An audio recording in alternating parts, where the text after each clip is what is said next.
Oh man, what's up, man? I'm so happy for this one, man. Conejo Negro. I love it. What did you bring to eat? I brought Matt's Biltong. Okay. Buddy Matt, who owns the butcher's son. Okay, perfect, man. Let's try it out. Let's go. Lamine, all right, man. Conejo Negro Yes, sir. is my favorite restaurant. Respect. You are the number one person that I wanted on the show. Thanks. So you didn't bring anything from there. However, what are we eating right now? We're going to be eating Matt's Biltong, Matt's original Okay. Biltong. This is from my boy Matty the Butcher. Okay. He's got a shop on Geary, a shop on Yonge Street, and Oh, really? one of my best friends is folks are South African, and it's the first time I tried Biltong. Holy And shit. Matt started making it, right? And once I heard that he made it, I was like, yo, let me have it. I got like a couple boxes at home. So, yeah. Oh, my God. Delicious. I'm not just saying that. I got a lot of it, man. Phenomenal. Take that one home. Take that one home. Yeah. My daughter will love this. Yeah. I will love this. My wife will love this. My kid loves it. My girl loves it too. Holy shit. That's so good. Yeah. He's not What's it spoiling paying? around. 25 grams per 60. Guys, get on this right here. Matt's Biltong's his shit. So, I need to know the story. Conejo Negro is Black Rabbit in Spanish, correct? Yes. How do you come up with the name? When we decided, obviously, we were going to open a restaurant, and then it was a question of what's the name going to be. And we were thinking all different things, this, that, the other thing. But the three of us partners, we were like, all three of us have to agree. It's no two kills one type thing. We opened 2 years ago, so 2023, and that was the year of the Black Rabbit and the Chinese Zodiac, which has all sorts of meanings that we thought were fitting.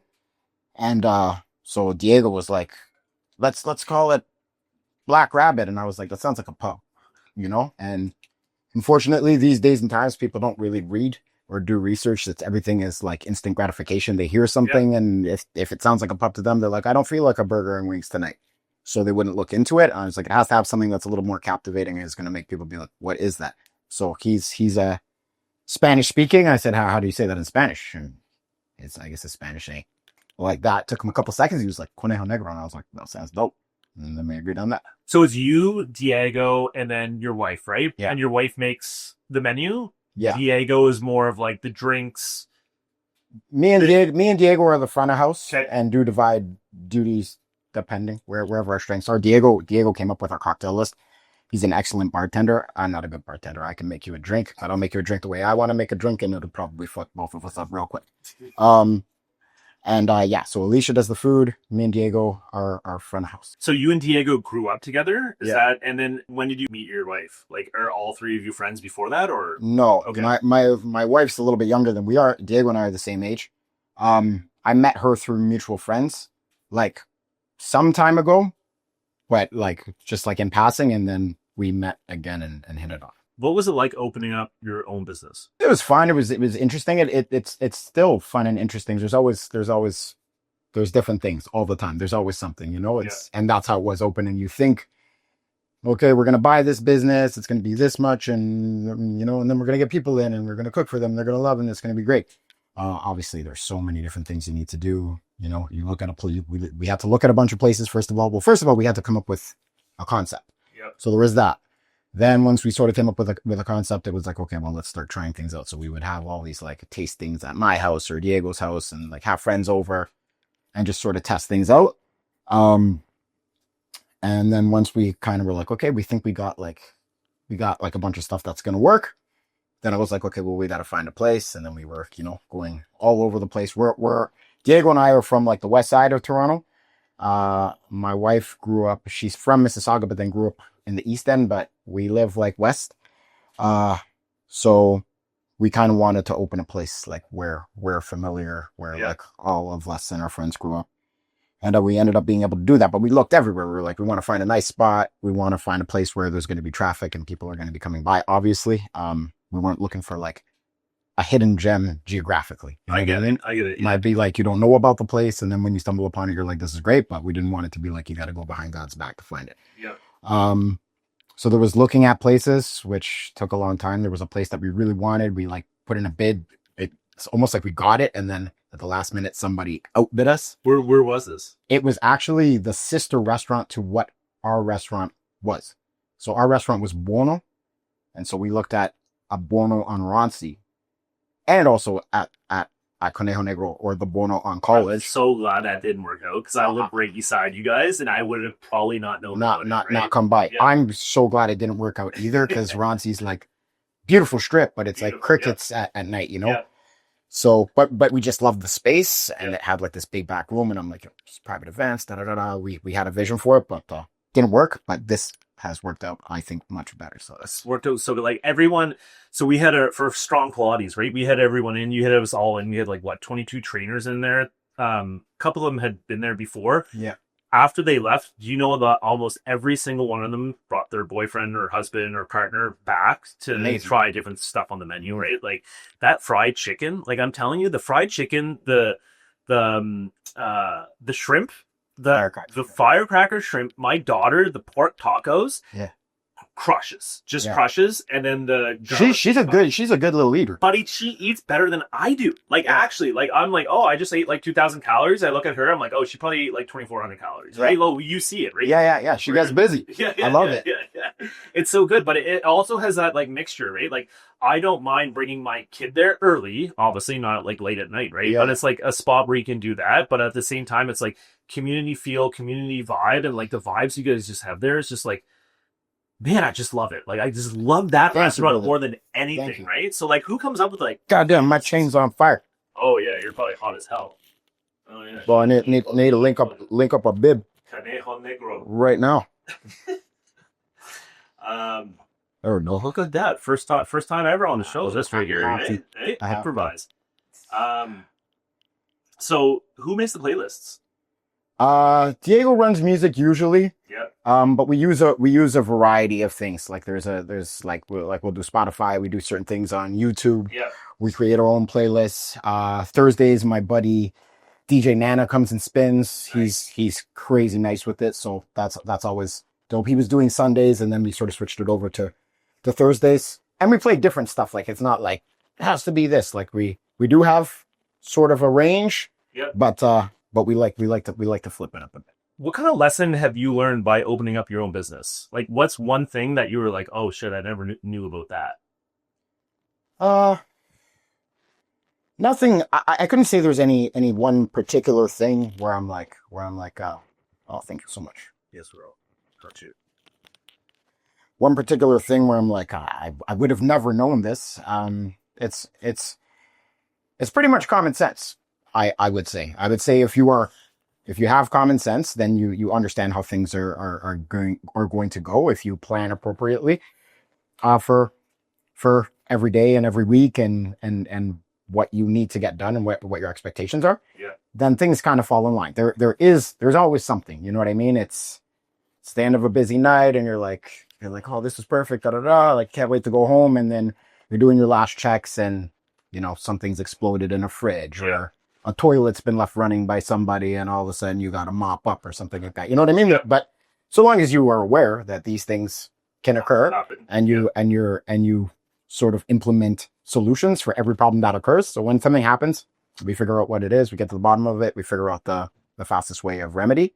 And then if it happens again, we know what to do, you know? And also getting a good team of people, external to the restaurant that can do the things that we don't know how to do. 100%. Like Matt's brother, Mikey, is like our electrician and he's incredible. Like I'll be like, I don't know what the fuck is going on here. And he lives close. He'll pop by and he'll be like, bop, bop, bop. He'll have a coffee and you know what I mean? So it's good to have people that you can trust and that you already have a relationship with that are like, that have certain expertise. Because I don't know what I'm doing. Michelin nod. Tell me all about that. 2024,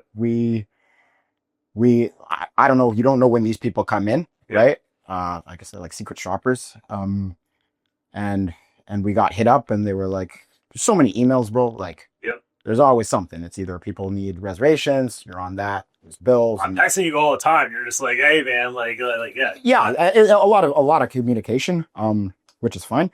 But they hit us up and they were asking these questions and like, what do you like about serving? Me and my wife were on like a little vacation, and I like had like a video chat with this dude, and then they invited us to the awards, and I don't care about award shows personally, like that's not my thing. Neither does Diego, neither does Alicia. So we were kind of like, oh, like we'll go, like it's nice, like we appreciate the recognition for sure, but we didn't know what it was. Yeah. We were just like, we're on the radar. That's incredible. Yeah. Then I guess Alicia had accepted her invitation +1, and then I had an invitation +1. But I was like, either me and her are gonna go, or her and Diego are gonna go, or Diego will go with his girl, whatever. Yeah. And he's like, no, they called and they specifically were like, Lamine needs to accept. So I was like, okay, and I did. We went there. Obviously, it's a restaurant industry thing. Diego and I have worked in the industry 20 plus years. Alicia's worked in the industry a long time too. So we saw a bunch of people we knew that we'd either worked with before or whatever. And it was just kind of like that. It was open bar. I was like, sick, I'm down. And, but then they called us for one award, and I was like, surprise. But this is great. And then sat back down. I went out, I had a cigarette. And I was like, now we can leave. But then they called us up for Bib Gourmand. So that was great. And then this year we got another Bib Gourmand. So I guess we maintained it. Dude, man, Jesus is just crushing it. Like the braised beef. The pineapple, what is it? The salad, right? The pineapple and beet salad. I don't like pineapple. I will say it right here. I hate pineapple. We got that like probably a couple months ago when we came in. I was like, oh fuck, whatever, I'll try just because like all the other food is good. I can't stop eating it now. Like I literally can't stop eating it. I'm like, what the fuck did these guys do to this to make it so good, right? I just love the food. That's all I gotta say. I love you guys. I love everyone. Diego, the whole team, Matt. Everyone's so great behind the scenes. Having said all that, I'm going to ask you a couple fun Toronto questions, right? So you're going out for a date night. Where are you guys going to eat? Our favorite spot probably is Union on Ossington. Oh, interesting. Yeah. Me and my wife just love north that spot. of Queen. Yeah, the west side. We love that spot. Like we love a bunch of different restaurants. Yeah. You probably want to plug all kinds right now, right? But yeah. No, yeah. Not really, but are you a King Street or a College Street person? College. Yeah, fucking let's go, man. Let's go. Hey, College is where it's at right now. I worked on College years ago. Me and Diego worked at Revival, like in 2001. We were like little barbacks. I used to chill on College all the time. I worked at Lily on College. Then I actually went down and worked on King Street. Worked at the Brand House, Versailles. But after spending like years down there, once I left, I was like, hey, I never going back. Too much for me, man. Let's go. Too much. I'm too old for that shit. East side or west side? West side. West side. That's easy. Oh. I gotta get someone on the show that can show me the East End and like show me restaurants, because I'm just like foreign. East of Young is like, man, I don't know. No, it's a different city, man. It's a different city, right? It's a different city. I'm not people. Different. Totally. Yeah. You can. I lived in the East End for a while, and I remember moving back. I was living at like Pape and like north of Danforth, and then I moved to Ossington and Bloor, which is like my proper neck of the woods. And I was like, even the crackheads around here, I like better. Like, you know what I mean? It's like everything. I was like, I'm from here. Yeah. I'm not from there. Totally different. It's like a different city. I like no shade to the East End, but like, 100%. I prefer it over this way. You can only choose one. Game 7. Leafs, Raptors, Jays. Where are you going? Raptors. Oh, nice. Raptors. That's the first time I've heard it. Yeah. The Raptors. Okay. They've got a lot of work to do though. Tons. But we got a sneaky decent teams right now. Yeah, I would agree with that. But I can't think about shit after the most recent Game 7, which was like, I don't know, man. That would, to me, that was like if I woke up one morning and everything was going great, and my wife was just like, I want a divorce. I'm marrying a woman and I hate you. Dude. And like already had everything lined up and like my shit packed. I'd be like, where did this come from? Like when we lost, I was like, it took me like 10 seconds to like process that play. So I haven't been watching ball, hockey, nothing. I'm just like, I'm still a little bit depressed. I'm starting to get back into to watching the sports that are currently on. But that was rough. I got a buddy that works for the Jays. I'm actually trying to get him on right now. I'm hoping he comes on because I want to talk basically only about Game 7. Because Kurt just hit that. It was a double play, and everyone was kind of like, "What just happened?" Yeah, and it's over. It's over, and everyone's like, "Oh my god!" And like, right? The city was just like, oh, for fuck's sake, right? We were on fire before that. Crazy, man. Pressing. Coffee. Where are you getting your coffee from? I don't drink coffee. Don't drink coffee. No. Smoothies?